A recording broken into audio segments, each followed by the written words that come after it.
Hi అండి, నమస్తే. నేను మీ భార్గవి. వెల్కమ్ బ్యాక్ టు అమ్మ చేతి వంట. ఈరోజు వీడియోలో ఒక టేస్టీ రైస్ వెరైటీని చూపిస్తున్నానండి. కొత్తిమీర పుదీనా పలావ్ అనమాట. చాలా టేస్టీగా ఉంటుంది. ఇందులోకి ప్రత్యేకించి గ్రేవీ చేసుకోవాల్సిన అవసరం లేదండి. ప్లెయిన్గానే సర్వ్ చేసుకోవచ్చు. అలాగే రైతాతో కూడా చాలా బాగుంటుంది. అయితే గ్రేవీస్ కావాలి అనుకుంటే, ఎక్స్ట్రా మసాలా కావాలి అనుకుంటే గ్రేవీస్ని ట్రై చేయొచ్చు. ఆ గ్రేవీ రెసిపీస్ అన్నీ కూడా డిస్క్రిప్షన్ బాక్స్లో లింక్స్ ఇస్తాను, మీరు కావాలంటే చెక్ చేయండి. సో లేట్ చేయకుండా ఈ కొత్తిమీర పుదీనా రైస్ని ఎలా తయారు చేసుకోవాలో చూసేద్దాం. ఫస్ట్ ఒక మిక్సీ జార్ తీసుకోండి. అందులోకి తొక్క వలుచుకున్న 10 వెల్లుల్లి రెబ్బలు వేసుకోండి. అలాగే 2 ఇంచుల అల్లాన్ని చిన్న ముక్కలుగా కట్ చేసుకుని వేసుకోండి. తర్వాత ఒక మీడియం సైజ్ కట్ట కొత్తిమీరని శుభ్రం చేసుకుని ముక్కలుగా కట్ చేసుకుని వేసుకోండి. అలాగే 2 మీడియం సైజ్ టమాటాలని కూడా వేసేసుకోండి. ఇందులోనే ఒక చిన్న సైజు పుదీనా కట్టను తీసుకుని ఆకుల వరకు తీసుకుని వేసుకోండి. కొత్తిమీర అయితే మీరు కాడలతో సహా వేసేయచ్చు. పుదీనా మాత్రం కొంచెం లేతగా ఉండే కాడల్ని మాత్రమే వేసుకోండి. ఇప్పుడు మిక్సీ జార్కి మూత పెట్టేసి వీటన్నిటిని కూడా బ్లెండ్ చేసుకోవాలి. మరీ ఫైన్ పేస్ట్లా కాకుండా, అలాగని క్రష్లా కాకుండా ఇలా మీడియం కన్సిస్టెన్సీలో గ్రైండ్ చేసుకుని పక్కన పెట్టుకోండి.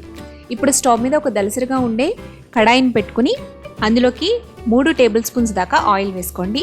ఆయిల్ హీట్ అయిన తర్వాత ఇందులోకి హోల్ గరం మసాలాను వేసుకోవాలి. 1 టీ స్పూన్ దాకా షాజీరా వేసుకోండి. అలాగే 1 ఇంచు దాల్చిన చెక్క, 2 యాలకులు, 4 లవంగ మొగ్గలు, 1 అనాస పువ్వు, ఇవి మాత్రం సరిపోతాయండి. ఇవి వేసిన తర్వాత ఒకసారి ఫ్రై చేయండి. ఇవి కొంచెం ఫ్రై అయిన తర్వాత ఇందులోకి కారానికి తగినట్టుగా పచ్చిమిర్చి వేసుకోవాలి. నేను 1 గ్లాస్ బాస్మతి రైస్తో ఈ రైస్ వెరైటీని చేస్తున్నానండి. సో అందుకని ఒక 4 పచ్చిమిర్చి దాకా వేసుకున్నాను. సన్నగా చీల్చుకుని వేసుకోండి. అలాగే సన్నగా తరిగి పెట్టుకున్న ఒక మీడియం సైజ్ ఉల్లిపాయ ముక్కల్ని కూడా వేసేసుకుని కొద్దిగా ఫ్రై చేయండి. ఈ ఉల్లిపాయలు లైట్ గోల్డెన్ బ్రౌన్ కలర్ వచ్చేంత వరకు కూడా బాగా ఫ్రై చేసుకోండి. ఉల్లిపాయలు బాగా వేగిపోయిన తర్వాత చిన్న ముక్కలుగా కట్ చేసి పెట్టుకున్న 1 క్యారెట్ని వేసుకోండి. అలాగే 1 బంగాళదుంపని పైన తొక్కవలు చేసుకుని మీడియం సైజ్ ముక్కలుగా కట్ చేసుకుని వాటిని కూడా వేసేసుకోండి. మీ దగ్గర గ్రీన్ పీస్ ఉంటే అవి కూడా వేసుకోవచ్చు, టేస్ట్ చాలా బాగుంటుంది. నెక్స్ట్ ఇందులోకి కొంచెం ఉప్పు వేసి ఈ వెజిటబుల్స్ అన్నిటిని కూడా కొద్దిసేపు ఫ్రై చేసి మూత పెట్టి ఈ కూరగాయ ముక్కలు కొంచెం ఉడికేంత వరకు మగ్గించుకోవాలి. తర్వాత మూత తీసి ఒకసారి కలుపుకుని ఇందులోకి 1.5 టీ స్పూన్ దాకా ధనియాల పొడి వేసుకోండి. అలాగే 1/2 టీ స్పూన్ దాకా గరం మసాలా పౌడర్ వేసుకోండి. ఇందులోకి ఎక్కువ గరం మసాలా వేయాల్సిన అవసరం లేదండి, జస్ట్ కొద్దిగా లైట్గా వేస్తే సరిపోతుంది అనమాట.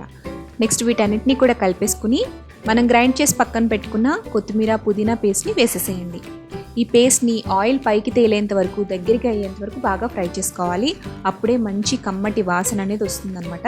సో అలా ఆయిల్ సపరేట్ అయ్యేంత వరకు బాగా ఫ్రై చేసుకున్న తర్వాత ఒకసారి అంతా మిక్స్ చేసుకుని ఇందులోకి నానబెట్టుకున్న బాస్మతి రైస్ని వేస్తున్నానండి. నేను ఇక్కడ చూపిస్తున్న గ్లాస్తో 1 గ్లాసు బాస్మతి రైస్ని ఆల్రెడీ ఒక హాఫ్ అన్ అవర్ ముందు నానబెట్టుకున్నాను అనమాట. శుభ్రంగా వాష్ చేసుకుని నానబెట్టుకున్నాను. ఆ రైస్ని ఇందులో వేసేస్తున్నాను. నీళ్లు లేకుండా డ్రైన్ చేసేసుకుని ఈ రైస్ని అందులోకి వేసేసుకోవాలి. వేసేసుకున్న తర్వాత జస్ట్ 2 నిమిషాల పాటు లో ఫ్లేమ్లో ఒకసారి కలుపుకోండి. తర్వాత ఇందులోకి ఎసరుగా నీళ్లు పోసుకోవాలి. 1 గ్లాస్ బాస్మతి రైస్కి నేను ఇక్కడ 1.25 గ్లాస్ దాకా ఎసరు తీసుకుంటున్నానండి.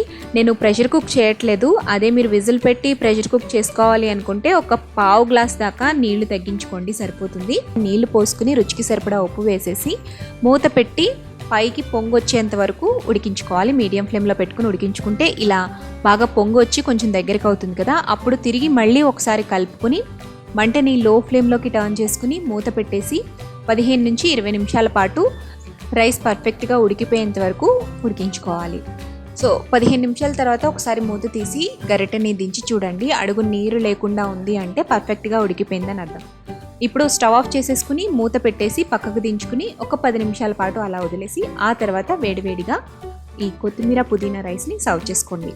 మీరు గ్రేవీతో సర్వ్ చేసుకోవచ్చు, లేదా రైతాతో సర్వ్ చేసుకున్న చాలా టేస్టీగా ఉంటుంది. ఇలాంటి వెరైటీ రైస్ రెసిపీస్ అన్నీ మన ఛానల్లో చాలానే ఉన్నాయండి. వాటన్నిటికీ కూడా డిస్క్రిప్షన్ బాక్స్లో లింక్స్ ఇస్తాను, ఒకసారి చెక్ చేయండి.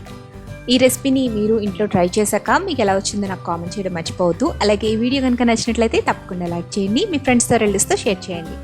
మరిన్ని టేస్టీ సింపుల్ క్విక్ రెసిపీస్ కోసం అమ్మ చేతి వంట ఛానల్ని సబ్స్క్రైబ్ చేసుకోండి.